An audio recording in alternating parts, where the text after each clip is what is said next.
Coba bayangkan sejenak, segelas air yang ada di depan Anda ternyata bisa merasakan energi dari pikiran Anda. Kedengarannya mungkin aneh ya, tapi hari ini kita akan bedah sebuah gagasan yang luar biasa banget tentang pesan-pesan tersembunyi di dalam air dan gimana hal ini bisa mengubah total cara kita melihat dunia. Yuk, kita mulai dengan pertanyaan ini. Bagaimana jika air di sekitar kita, bahkan di dalam tubuh kita, bisa mendengar semua pikiran kita? Ini bukan fiksi ilmiah loh, ini adalah inti dari sebuah penelitian yang sempat mengguncang dunia dan bikin kita mikir ulang soal kekuatan niat. Nah, di balik pertanyaan tadi, ada satu nama yang penting banget, Dr. Masaru Emoto. Beliau ini seorang peneliti dari Jepang yang karyanya, jujur aja, memicu perdebatan di seluruh dunia tentang hubungan tak kasat mata antara pikiran kita dengan benda-benda di sekitar kita. Oke, sekarang kita masuk ke bagian eksperimennya. Gimana sih cara Dr. Emoto membuktikannya?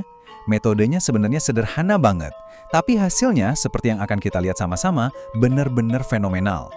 Caranya tuh begini, beliau mengambil air murni, lalu memberikan perlakuan yang beda-beda. Ada sampel air yang diperdengarkan musik klasik yang indah, ada yang cuma ditempeli tulisan terima kasih, ada juga yang sebaliknya, diberi energi negatif. Setelah itu, sampel airnya dibekukan, dan rahasianya pun terungkap di bawah mikroskop. Simpel kan? Tapi hasilnya luar biasa.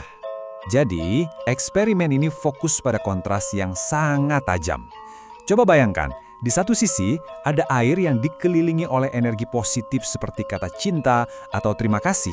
Di sisi lain, ada air yang dihujani energi kebencian dan amarah. Benar-benar dua kutub yang berlawanan.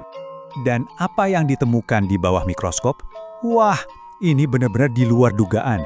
Perbedaan antara dua kelompok air tadi itu dramatis banget dan kelihatan jelas dengan mata telanjang. Lihat ya ini, air yang mendapatkan kata-kata positif ternyata membeku jadi kristal yang wow, indah banget. Simetris, bentuknya sempurna kayak berlian atau kepingan salju. Sebaliknya, air yang kena energi negatif, hasilnya kacau balau, bentuknya hancur, nggak beraturan, seolah-olah molekul airnya ikut terluka dan stres. Jadi pertanyaannya, kok bisa begitu ya? Apa sih penjelasannya? Nah, kita coba pindah dari apa hasilnya ke mengapa ini bisa terjadi. Teorinya berpusat pada satu konsep kunci, getaran dan energi. Intinya tuh begini, pikiran dan kata-kata kita itu bukan sekedar angin lalu. Semuanya itu adalah getaran energi. Getaran dari kata cinta itu beda banget sama getaran dari kata benci. Dan energi inilah, menurut teori ini, yang bisa secara fisik memengaruhi materi di sekitar kita, termasuk mengubah struktur molekul air. Dr. Emoto sendiri menyimpulkan temuannya dengan pesan yang kuat banget, manusia harus belajar untuk memurnikan niat mereka.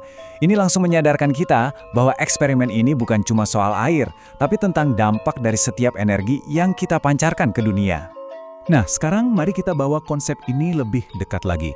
Kita lupakan sejenak air di cawan Petri dan kita fokus ke air yang paling penting buat kita semua, yaitu air di dalam tubuh kita sendiri. Disinilah semuanya jadi terasa sangat personal. Dan ini faktanya, tubuh kita ini sebagian besar isinya air, sampai 60%. Jadi, kalau kata-kata bisa mengubah struktur air di dalam gelas, coba bayangkan apa yang bisa dilakukan oleh pikiran dan kata-kata kita terhadap air di dalam tubuh kita sendiri setiap hari. Ini pertanyaan yang penting banget buat kita renungkan. Setiap kali kita mengkritik diri sendiri, setiap kali kita marah, atau dipenuhi pikiran-pikiran negatif, jangan-jangan tanpa sadar kita sedang menciptakan kristal-kristal rusak di dalam tubuh kita sendiri? Tentu saja, wawasan ini nggak ada artinya kalau cuma jadi teori. Jadi gimana cara kita mempraktikkannya? Yuk kita lihat gimana kita bisa pakai pengetahuan ini untuk secara sadar membentuk realitas kita jadi lebih baik. Sebenarnya, ada dua langkah praktis yang bisa langsung kita coba. Pertama, afirmasi positif.